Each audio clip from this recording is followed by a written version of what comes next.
राज्यातील सर्व शेतकरी बांधवांना राज्याचे मुख्यमंत्री, दोन्ही उपमुख्यमंत्री यांच्या माध्यमातून आश्वासित करतो की राज्यामध्ये ज्या काही 3 शेतकऱ्यांनी आत्महत्या केलेल्या आहेत त्यामध्ये काही कारणं वेगवेगळी आहेत, परंतु एका शेतकऱ्याचं बाबतीमध्ये त्यांच्यावरती पीक कर्ज होतं आणि पीक कर्जामध्ये यादीमध्ये नाव आलं नाही असं आपल्याला माहिती आहे त्यांना वाटलं, परंतु अजूनही राज्य सरकारच्या याद्या, कर्जमाफीच्या याद्या ह्या प्रसिद्ध होत आहेत. पहिली आणि दुसरी यादी ही प्रसिद्ध झालेली आहे.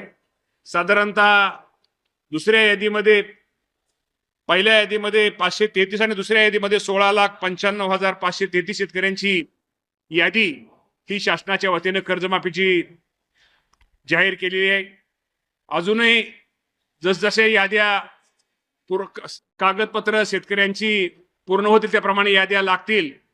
मला शेतकरी बांधवांना एकच आपल्या माध्यमातून सांगायचंय की निश्चित प्रकारे आपले जे शेतकरी या कर्जमाफीच्या अटीमध्ये बसतील, साधारणतः आज 16 लाख म्हणजे 17 लाख अजून 56 लाख शेतकऱ्यांना आपल्याला या संपूर्ण कर्जमाफीचा लाभ आपल्या राज्य सरकारच्या वतीने देण्यात येणार आहे. त्यामुळे जरी यादीत जरी नाव नसलं तरी उद्या कमी जास्त कागदपत्र पूर्ण केल्यानंतर आपल्या यादीत नक्की ज्या अटीत बसणाऱ्या शेतकऱ्यांचं नाव येईल आणि आल्यानंतर निश्चित प्रकारे आपल्याला या राज्यातल्या ज्या अहिल्यादेवी होळकरांच्या नावाने ही जी कर्जमाफी आहे याचा लाभ माझ्या राज्यातील सर्व शेतकऱ्यांना होईल. त्यामुळे कुणीही जरी एखाद्या वेळेस यादीत नाव असलं नसलं तरी नाव निश्चित प्रकारे आपलं अटीत बसल्यानंतर येणार आहे. त्यामुळे निश्चित प्रकारे काळजी करू नका.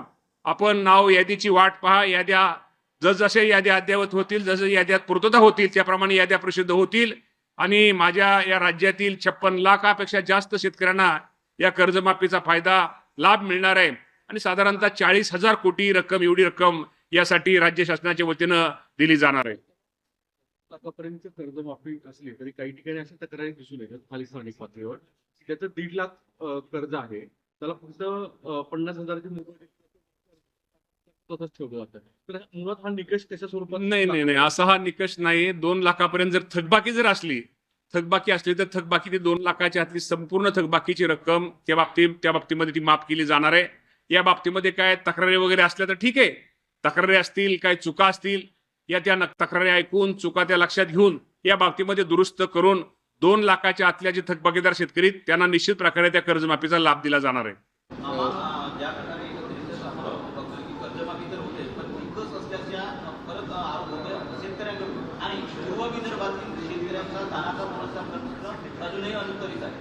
नाही, या बाबतीमध्ये मी आपल्याला एवढंच सांगेल की कर्जमाफीच्या बाबतीमध्ये या अगोदर पण कर्जमाफी झालेल्या आहेत, पण पूर्वीच्या निकषापेक्षा उलटा ह्या वर्षीची जी कर्जमाफी शेतकऱ्यांच्या दृष्टिकोनातून अत्यंत सुटसुटीत आहे आणि या बाबतीमध्ये निश्चित प्रकारे शेतकऱ्यांनी थोडं थांबावं, वाट पाहावी. आपलं यादीमध्ये जर आपलं योग्य कागदपत्र आपण जर जमा केली, योग्य कागदपत्र आपण दिली तर निश्चित प्रकारे या कर्जमाफीचा लाभ त्या माझ्या शेतकऱ्यांना मिळणार आहे. म्हणजे काल असे सुप्रिया सुळे तसंच बाकीचे नेते सुनील तटकरे अमित शहांना भेटले, पण त्याच्या आधी प्रफुल्ल पटेल, पार्थ पवार शरद पवारांना भेटले आहेत. राष्ट्रवादी एकत्रीकरणाची किंवा शरद पवार राष्ट्रवादी काँग्रेस एनडीए सहभागी व्हायच्या जोरदार हालचाली चर्चा समोर येत आहेत. पवार साहेब हे देशाचे नेते आहेत आणि पवार साहेबांचं मार्गदर्शन कुणीही आम्ही कधीही केव्हाही राष्ट्रवादी पक्षाचा कार्यकर्ता तर घेऊ शकतो, पण या देशातला कुठल्याही पक्षाचा नेता कार्यकर्ता हे आदरणीय पवार साहेबांचं मार्गदर्शन घेत असतो. त्यामुळं पवार साहेबांना भेटणं, पवार साहेबांची भेट घेणं, पवार साहेबांचा आशीर्वाद घेणं ह्यात मला कुठेही चुकीचं वाटत नाही. सर, हिंदी में जाना चाहेंगे, जिस तरीके से कर्ज माफी जो है किसानों के लिए वो हो रही है, सर इसके बारे में जानकारी दें. कितनी कर्ज माफी? कर्ज माफी को आपको मालूम है, जो पहली तो यादी प्रसिद्ध हुई, दूसरी यादी भी अभी प्रसिद्ध हो गई है. दूसरी यादी में 17 लाख किसानों को उसका लाभ मिलने वाला है और भी 56 लाख किसानों को ये सभी यादी में लाभ मिलने वाला है. मैं आपके माध्यम से सब किसानों को अनुरोध करता हूं कि आप ठहरिए, जो डॉक्यूमेंट है कागजपत्रों को पूर्तता करके आप सबको लाभ मिलेगा. जो कर्ज माफी है अहिल्यादेवी होळकर नाम के, देवी के नाम के होळकर अहिल्यादेवी होळकर जी के नाम के, उसमें 56 लाख से ज़्यादा किसानों को ये लाभ मिलने वाला है. एनसीपी विलीनीकरण करने की जो चर्चा है वो फिलहाल और बनी हुई है. जिस तरीके से सुनील तटकरे जो है है, अमित शाह से मिलते हैं, कुछ दिन पहले प्रधानमंत्री नरेंद्र मोदी से शरद पवार जी मिलते हैं, किससे देखेंगे सर इसके हमारे नेता सुनेत्रा वहिनी पवार है, और पवार साहब, शरद पवार साहब तो बड़े नेते, देश के नेते, उनसे कोई भी मिलता है, उनसे उनसे उनसे मुलाकात करता है, उनका आशीर्वाद लेता है। और हमारा जो पार्टी का जो निर्णय सुनेत्रा वहिनी पवार, तटकरे साहब, प्रफुल्ल भाई पटेल साहब, छगन भुजबळ साहब ये लेते, इसके लिए जो निर्णय लेते उनके पीछे हम रहते हैं। पालघरच्या संदर्भात मोठं नुकसान झालं, आज मुख्यमंत्र्यांकडे बैठक देखील आहे, कशा पद्धतीनं मदती संदर्भात किंवा काय नेमकं अति पावसामुळे ज्या ठिकाणी आपल्याला माहिती आहे की या राज्यामध्ये पालघरमध्ये जास्त पाऊस पडलेला आहे, ज्या ठिकाणी पावसामुळे शेतीचं किंवा इतर जे नुकसान झालेलं आहे, या बाबतीमध्ये शासनाच्या वतीने निश्चित प्रकारे या सर्वांना मदत केली जाईल। राज्याचे मुख्यमंत्री देवेंद्र फडणवीस साहेब असतील, एकनाथजी शिंदे साहेब असतील, सुनेत्रा वहिनी पवार साहेब असतील, आमचं सरकार हे सर्वजण हे शेतकऱ्यांच्या आणि तिथल्या असलेल्या नागरिकांच्या बरोबर आहे।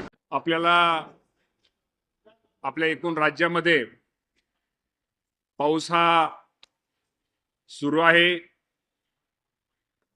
काही ठिकाणी चांगला पाऊस झालेला आहे, काही ठिकाणी बऱ्यापैकी पाऊस झालेला आहे। विशेषतः मराठवाड्या भागामध्ये पावसाचं प्रमाण कमी आहे, आणि आपण जे एकूण राज्यामध्ये पेरणीचं जे उद्दिष्ट दिलं होतं, त्या उद्दिष्टाचा जर विचार केला तर राज्यामध्ये ह्या वर्षी साधारणतः आतापर्यंत 84% पेरणी पूर्ण झालेली आहे। अजूनही काही ठिकाणी वापसा नसल्यामुळे पेरणी ही होणार आहे। तर आपण उद्दिष्ट 100% पेरणी साधारणतः एक 8-10 दिवसामध्ये पेरणी होईल असा अंदाज आहे। जर सगळा विचार केला तर अमरावती भागामध्ये सर्वात जास्त पेरणी 92% पेरणी ही अमरावती भागामध्ये झालेली आहे, आणि सर्वात कमी पेरणी ही ठाणे विभागात झालेली आहे। तर निश्चित प्रकारे आपण पावसाचं एकंदर परिस्थिती पाहून, अंदाज बघून शेतकरी पेरणी करतायत। आपल्या माध्यमातून शेतकरी बांधवांसाठी महत्त्वपूर्ण अपडेट आहे। राज्याचे कृषी मंत्री दत्तात्रय भरणे यांची पत्रकार परिषद भरवण्यात आलेली होती, आणि त्यामध्ये शेतकरी बांधवांचे जे विविध प्रश्न होते त्या सर्व प्रश्नांची उत्तरे त्यांनी या व्हिडिओच्या अंतर्गत दिलेली आहे। या व्हिडिओमध्ये तुमच्या सर्व प्रश्नांची उत्तरे आहेत, कारण शेतकरी बांधवांची जी यादी होती ती प्रसिद्ध करण्यात आली। बहुतेक शेतकरी या योजनेअंतर्गत पात्र असून सुद्धा त्यांची नावे यादीमध्ये नव्हती, तर ती या यादीमध्ये जर ज्या शेतकरी बांधवांची नाव नसेल तर त्या पुन्हा एकदा त्यांचं नाव या यादीमध्ये कसं समाविष्ट करू शकतात त्याची संपूर्ण माहिती सुद्धा त्यांनी या व्हिडिओच्या अंतर्गत दिलेली आहे। काही शेतकऱ्यांची नावे असून सुद्धा त्यांच्यापर्यंत लाभ हा पोहोचलेला नाहीये। यामध्ये काही तांत्रिक अडचणी असल्याचे त्यांनी सांगितलं, परंतु कर्जमाफीला सुरुवात झालेली आहे। याद्या आहेत त्या सुद्धा प्रसिद्ध करण्यात आलेल्या आहे, आणि टप्प्यावर शेतकरी बांधवांच्या खात्यावरती पैसे येतात असे सुद्धा त्यांनी जाहीर केलेले आहे। 31 तारखेला शेतकरी बांधवांच्या खात्यामध्ये ही रक्कम आहे ती पहिल्या टप्पा आणि दुसऱ्या टप्प्यामध्ये वितरित केली जाणार आहे। तिसरा टप्पा सुद्धा लवकरच सुरू होणार आहे। आधी या शेतकरी बांधवांच्या खात्यावरती पैसे जमा झाल्यानंतर पुढचे टप्पे सुद्धा लवकरात लवकर सुरू करू अशी सुद्धा माहिती देण्यात आलेली आहे। राहिला तुमचा नमो शेतकरीचा हप्ता, तर ज्या दिवशी तुमच्या खात्यावरती कर्जमाफीचा जो पहिला टप्पा आहे तो पूर्ण होईल त्यानंतरच नमोचा जो हप्ता आहे तो सुद्धा वितरित केला जाणार आहे। आता 31 तारखेला फक्त 2 दिवस शिल्लक आहे, त्यामुळे याचे नियोजन आधीच करण्यात आलेले आहे। पावसाळी अधिवेशनामध्ये याची जी तरतूद होती ती करण्यात आली होती, परंतु शेतकरी बांधवांना कर्जमाफीचे पैसे द्यायचे या कारणांची रक्कम होती ती थांबवण्यात आलेली होती। पण आता कर्जमाफीला सुरुवात होत आहे, त्यामुळे शेतकरी बांधवांच्या खात्यामध्ये 2 योजनांचा लाभ आहे तो दिला जाणार आहे। नमो शेतकरीचा हप्ता जमा झाल्यानंतर पुढची तरतूद आहे पीक विम्याची, ती सुद्धा लवकरात लवकर केली जाणार आहे असं सुद्धा त्यांच्याकडून सांगण्यात आलं आहे। परंतु सध्या नमोचा थकीत हप्ता आणि शेतकरी बांधवांच्या खात्यावरती त्यांचे कर्जाचे पैसे हे अत्यंत महत्त्वाचे असल्याने त्याची तरतूद आता केलेली आहे, आणि त्याला वाटपाला देखील 31 तारखेपासून सुरुवात होत आहे। त्यामुळे तुम्हाला कुठल्याही प्रकारचं टेन्शन घेण्याची गरज नाही आहे। सर्व शेतकरी बांधवांच्या खात्यामध्ये ही रक्कम येणार आहे। तुमचं जर यादीमध्ये नाव नसेल तर तुम्हाला ती यादी नीट बघून घ्यायची आहे। त्यामध्ये काही कागदपत्र देण्यात आलेली आहे, ते कागदपत्र देऊन तुम्ही तुमचं नाव या यादीमध्ये समाविष्ट करू शकणार आहात।